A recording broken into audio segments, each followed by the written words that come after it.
మనం ఎప్పుడూ గెలవడం కోసం ఆడాలి, ఎదుటివాడి ఓటమిని కోరుకుని ఆడకూడదు.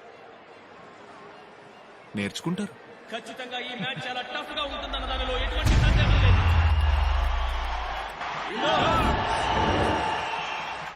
అలెక్స్, రాజప్ప, ఇదే మీకిచ్చే లాస్ట్ వార్నింగ్. మీ గొడవల వల్ల ఈ 3 నెలల్లో 13 మంది హింస అనుభవించారు. ఏమంటారు మీరు?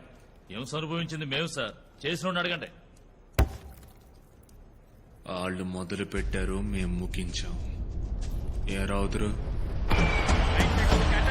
మణిపూర్కి చక్కని అవకాశం, టాస్ గెలిచే అవకాశం.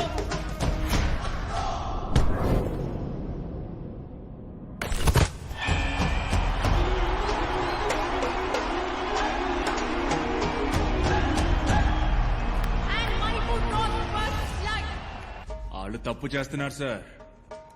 ఆ తప్పు చెయ్యొద్దు.